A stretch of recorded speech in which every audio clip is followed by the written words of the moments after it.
Profesor, una de las cosas, hay varias, de las cosas que me llamaron particularmente la atención, es esto de la desmistificación que usted hace de algunas cosas respecto de América Latina. Yo hasta hoy tenía el convencimiento, y así me lo ha demostrado la práctica, que latinoamericano que viene, político o intelectual de América Latina, a hablar con los europeos, es a decirles, nosotros somos como ustedes, y por lo tanto tenemos que unirnos porque nos une todo. Y sin embargo usted ha dicho una cosa categórica hoy. Sí, hay muchas cosas que son similares, pero hay enormes divergencias. ¿Cuáles? Bueno, para hablar de las divergencias, tienes que hablar también de América Latina, en el sentido que América Latina no es homogénea.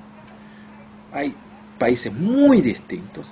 Poner a México junto con Chile, con Brasil, no hace sentido, son cosas totalmente distintas. No es porque hablamos más o menos la misma lengua que somos iguales. Esta es una primera cosa. Segunda cosa también, depende de los regímenes políticos de los países. Chávez no es la misma cosa que Lula o que Cristina Kirchner o cualquier otra persona, en el sentido en que hay políticas macroeconómicas muy distintas, valores distintos, maneras distintas de ver el mundo, la integración en el mundo. Entonces, hablar ya de América Latina como un todo, yo creo que no es una cosa muy interesante para un diálogo con Europa. La otra cosa es que es verdad que tenemos muchas tradiciones comunes, la lengua, los sistemas jurídicos, todo lo que quieran. Pero desde este tiempo también hicimos otras cosas. Europa, por ejemplo, es una civilización vieja que tiene muchos problemas en aceptar la diversidad, por ejemplo, cosa que nosotros tenemos problemas, pero no tanto como Europa. Somos mucho más abiertos a este tipo de convivencia de varias identidades, de mezcla de identidades, de mezcla de pieles, todo. Es que Europa no, es mucho más complicado este tipo de cosas. Otra cosa también es que los valores, todo bien, somos todos a favor de la democracia y todo eso, pero hay países en América Latina que no son así. Cuando se habla de Cuba, de Venezuela, todo, el populismo latinoamericano no es una cosa de tantos valores como se dice. Y ahora, en el momento actual, por ejemplo, hay grandes divergencias, incluso sobre el cambio climático. No es verdad que un país como Brasil o como Perú o como los países sudamericanos en particular tienen la misma visión europea sobre el clima. Los europeos quieren realmente regulaciones muy fuertes sobre el clima, como se quisieran que el mundo parase, ¿no? Sí. En cuanto que un país como Brasil o los otros países de América que están desarrollando, dice, sí, tenemos que combatir el calentamiento climático, pero también tenemos que dejar espacio para el desarrollo económico, ¿no? Entonces, tenemos que balancear varios intereses en esto.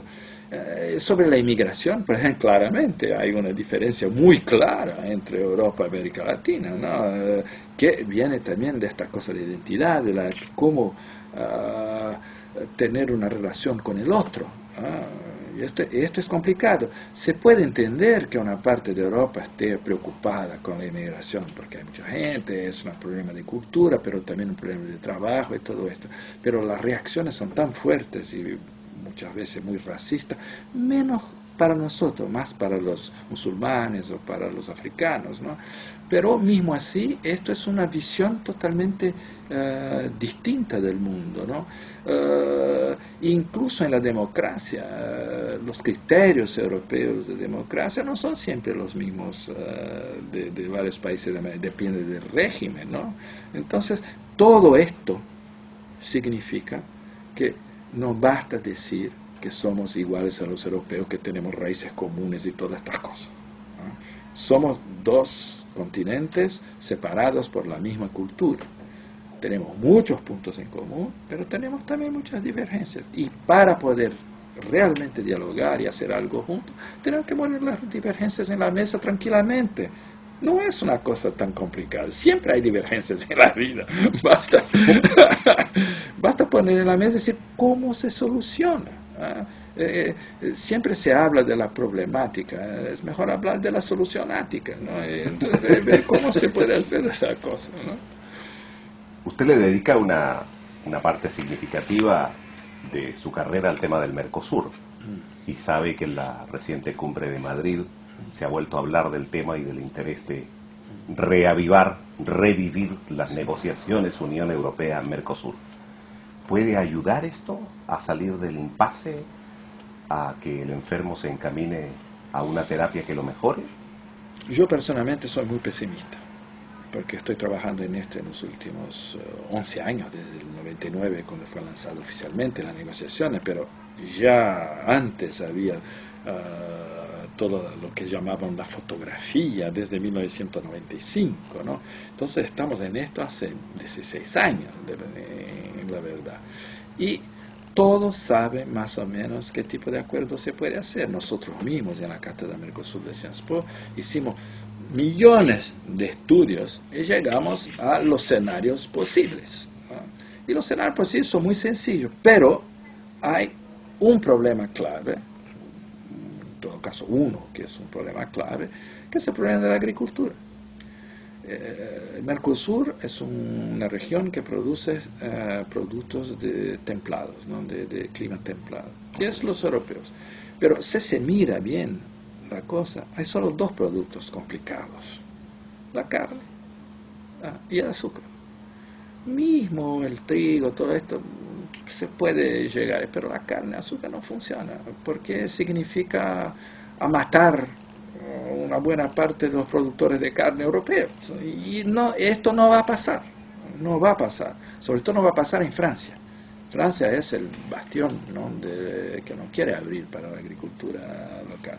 Incluso tenemos grandes empresas azucareras francesas que trabajan con la remolacha, que ahora están invirtiendo en Brasil, en la caña, para hacer azúcar.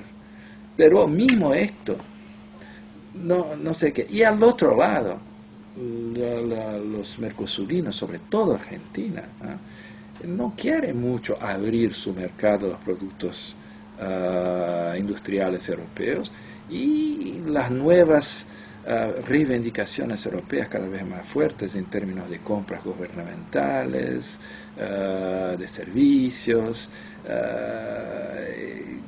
Argentina es un país, por ejemplo, que se desindustrializó mucho en los últimos 30 años, ¿no? Entonces tenemos un pequeño sector industrial muy poco competitivo, pero muy fuerte a nivel político interno. Y este sector impide una abertura mayor. Sería necesario, por ejemplo, que Europa abriera totalmente su mercado agrícola, para que, quién sabe, los argentinos pudieran aceptar abrir un poco su mercado industrial. Y esto fue uno de los problemas de la negociación, fue la divergencia entre Brasil y Argentina sobre la capacidad, porque Brasil puede perfectamente hacer un acuerdo con Europa. El Mercosur es más complicado. Y el peor es que dentro del Mercosur las cosas no están funcionando bien. Tenemos problemas, teóricamente somos una unión aduanera, pero no funciona esta unión aduanera. Hay varios productos que no entran, hay barreras de los dos lados, se continúa a pagar doble aranceles dentro de la región y todo esto. Entonces, poco a poco lo que está pasando también es que el interés del Mercosur, que en el principio fue muy bueno porque aumentó el intercambio entre Argentina, Brasil, Uruguay, Paraguay, aumentó mucho, ¿no?, los intercambios comerciales, llegamos a un techo. No se puede aumentar mucho más. Entonces una economía como Brasil, bueno, ok, ya llegamos un poco al límite de Mercosur, entonces vamos para otros sitios, vamos para América del Sur, América Latina, el resto del mundo y todo. Entonces, Mercosur hoy en día, yo creo que Mercosur para Brasil es fundamentalmente una cuestión política. Es el instrumento que permite mantener una relación fuerte de cooperación con Argentina y no volver a la competencia que teníamos antes, la competencia geopolítica que teníamos antes. Porque esto es fundamental para el equilibrio político y económico de América del Sur. Imagina solamente si tenemos una grave crisis en Bolivia y que Brasil y Argentina estuvieran compitiendo en vez de cooperar. Sería una catástrofe económica, política para toda la región. Entonces, para Brasil, el mantenimiento de la relación privilegiada de cooperación con Argentina es fundamental, es un hecho estratégico fundamental. Entonces está dispuesto a hacer todo lo que quiera para mantener Mercosur, en este sentido. Pero para los argentinos no, los argentinos más en cuestión de mercado, intentan jugar también con otras potencias exteriores para contrabalancear a Brasil y todo esto. Y el peor fue la integración de Venezuela, porque Venezuela como existe hoy con Chávez es muy complicado, porque el modelo económico y social de Chávez no tiene nada que ver con el modelo económico y social de los otros 4 países. ¿Cómo esta cosa va a funcionar juntos? No se sabe. ¿Y cómo vamos a negociar? Vamos a negociar con Europa, junto con Chávez. Chávez no quiere apertura. No quiere apertura agrícola, por ejemplo. Entonces, la agricultura es la base de la reivindicación del Mercosur. Usted tiene un país dentro que dice, no, yo quiero cerrarme, no quiero abrir nada en agricultura. Es un poco complicado. Entonces, lo que pasa es esto, es que hay una especie de fragmentación, de cansancio, ¿no?, de Mercosur. Entonces Brasil va, hace acuerdos con la CAN, con la Comunidad Andina de Naciones, con América Central,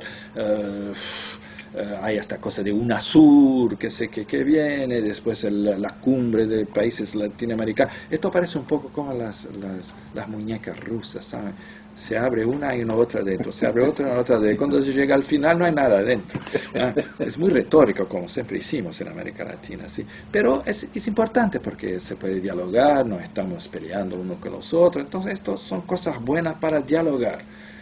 Pero no veo mucha capacidad hoy de Mercosur para llegar a un acuerdo común, y también no veo de Europa, con la crisis actual en Europa, no veo consenso intereuropeo para poder negociar con una sola voz con Mercosur. No veo esta posibilidad. 2 cosas finales. Una relacionada con Brasil. ¿Le entiendo bien que Brasil no ha tomado una decisión definitiva de ser realmente el conductor, el líder de América del Sur, que todavía lo está pensando, que todavía no está seguro de querer pagar el precio de lo que significa eso? Porque lo cierto y lo concreto es que no es uno, son varios los países que tampoco saben qué quiere realmente Brasil. Lo está haciendo solo para él, lo está haciendo en bien de toda la región.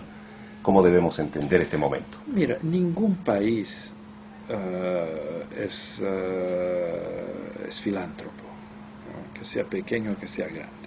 Obviamente Brasil va a trabajar para sus intereses, como los otros vecinos también van a trabajar para sus intereses. El problema de Brasil es la asimetría. La asimetría de poder entre Brasil y sus vecinos es enorme, demasiado grande. Yo ya he dicho, con mis estudiantes, digo, si Europa en los años 50, Francia representara el 70% de toda la economía, de toda la población del territorio, Europa sería imposible.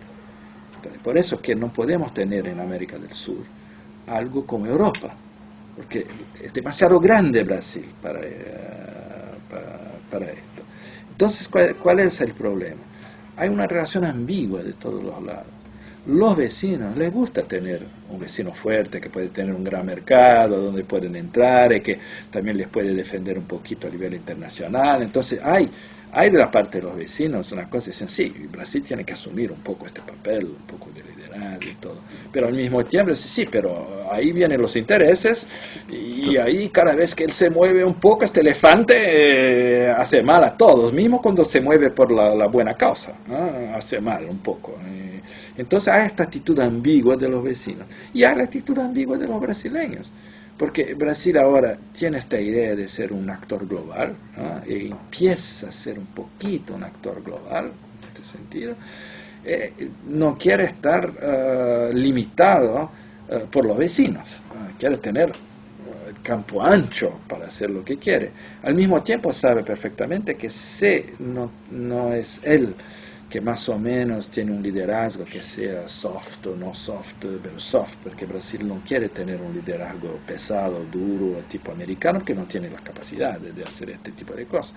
Pero sabe que si él no tiene capacidad de tener una influencia sobre la organización regional para mantener la estabilidad democrática y económica regional, él no puede ser un líder global. Porque si tenemos problemas en América del Sur, va a ser muy difícil a Brasil sacarse de este problema.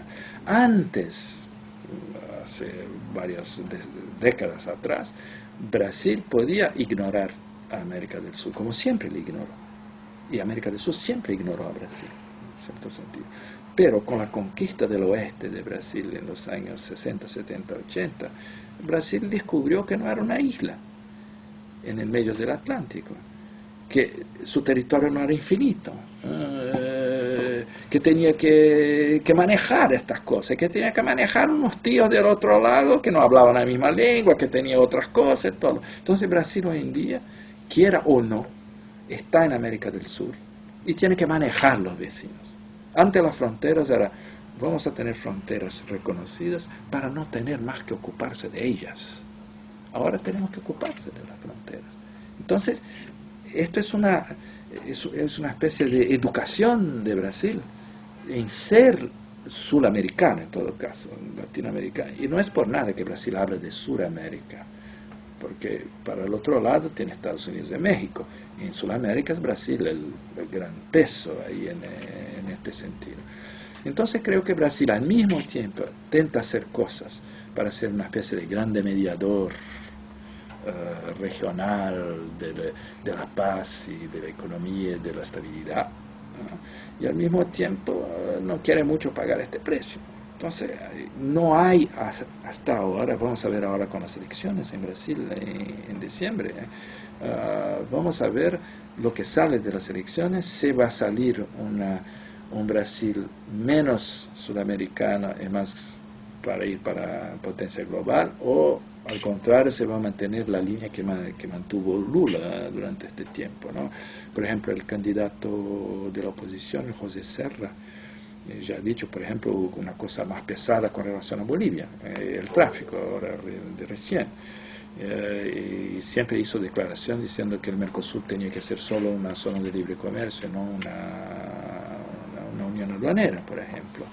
Esto es una línea, no sé si se lo va a mantener esto, pero hay un debate muy fuerte en la izquierda, en la derecha, en todos los tomadores de decisión brasileños sobre qué queremos hacer cuando seremos adultos, ¿no? Es un poco esto, ¿qué queremos hacer en el mundo? Y esto no es fácil, no es una cosa fácil, porque este debate también existe en India, existe en China, porque ser adultos, entrar en el juego global, significa tomar responsabilidades. ¿Estamos dispuestos o no? Yo con esto voy a concluir y trataré de ser lo más breve en la pregunta, so riesgo de caer en las caricaturas, pero como no hay tiempo, ¿está en peligro la estabilidad democrática de la región? Hay gente que se ha encargado en los últimos años de hacer gala de ese discurso. Mira, yo no lo creo.